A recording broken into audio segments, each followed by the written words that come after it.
my topic today is, who do you represent? I have God and Satan.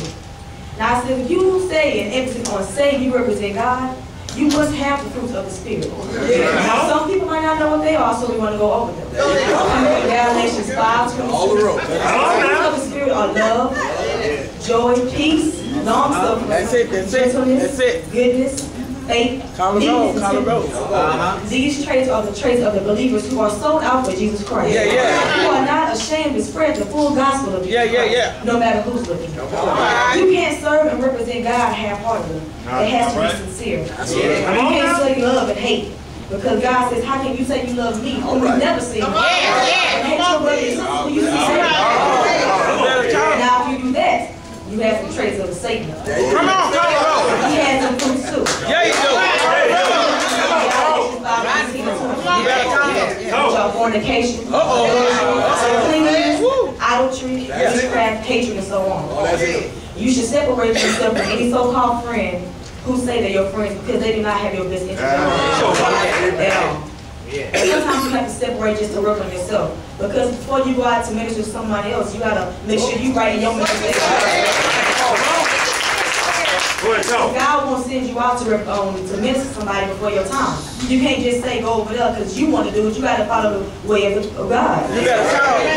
Now, if you represent God, you should stand up and let it be known. And yes, it might seem hard for us younger folks because we are still in school and we fight certain battles of doing what's wrong and what's right. But like my cousin said, it shouldn't matter about peer pressure because you know, if you were a king's kid, he won't put more on you than you can.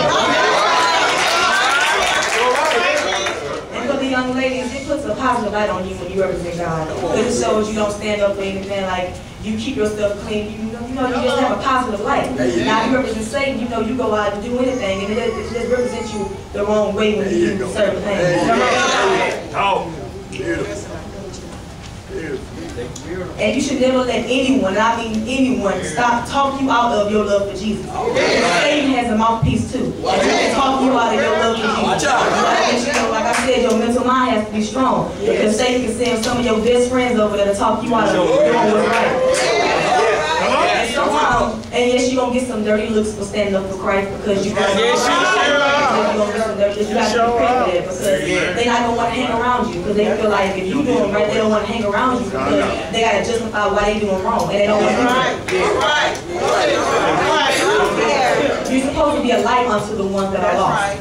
And you can never get the lightness from the darkness confused because either you love or you hate. Either you're a backbiter or you're a loyal person. Either you are clean or unclean. Either you have faith the size of a mustard seed or you are full of doubt. God gave us a free choice. It's ultimately up to us. Joshua 24:15 says, choose ye this day who you serve. No one other than yourself can put you into heaven or hell. And that's what you got to understand. You can't go by and live by what other people are doing because that's a dangerous trap. I had to learn that in school. I was a freshman. Now I'm going to be a senior.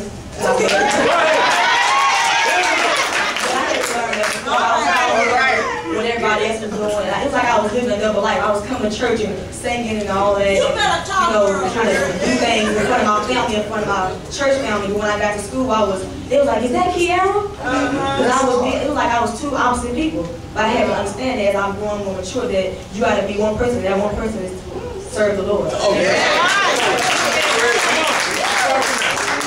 Like I said, no one other than yourself can push you into heaven or hell. So in my closing, I say this. Who do you represent? Christ or Satan?